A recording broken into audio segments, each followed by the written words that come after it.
Well, here we are again on the same pedestrian crossover as yesterday, except today the sun is shining and there's no fog.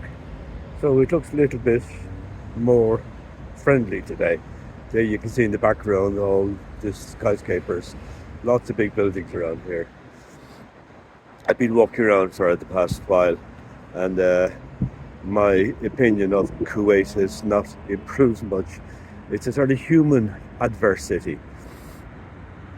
I suppose when the wealth came in, there wasn't much here, really. There was just a sort of, well, a big village or a small town.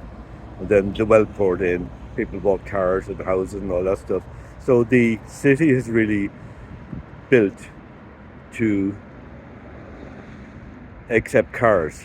So cars are everywhere. So there's all these big motorways everywhere, and there's no room for pedestrians at all.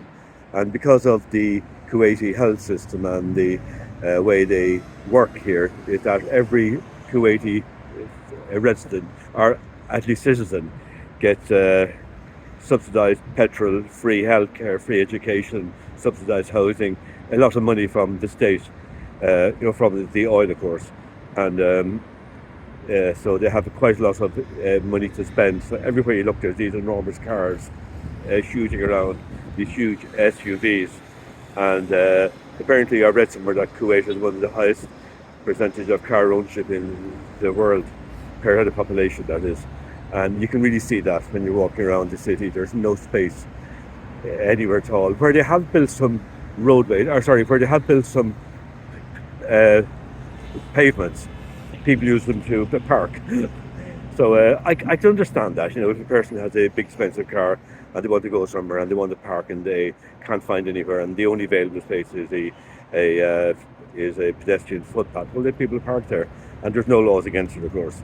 So then it becomes a convention. So everywhere you look, you see what few sidewalks there are, what few pedestrian pavements there are, people park on them. So that's the way it is. I'm not terribly impressed with this city from a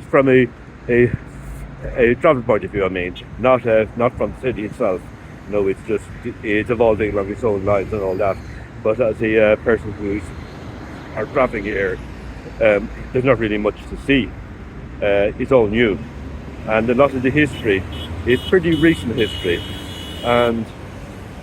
But anyway, I'm not complaining. I'm just making observations. So I think, and what I'm thinking is shared by a lot of people in my group as well. But it's nice to be here. It's nice to get a breakaway. It's nice to see another aspect of the Middle East and Arabia. And we're off tomorrow morning to head again back to Saudi Arabia tomorrow morning. And then we'll be spending several weeks in Saudi Arabia till the end of the month. And we have quite a packed tour for the next, I said until the end of the month. And then we hit Jordan and then Egypt. Okay, possums, that's it.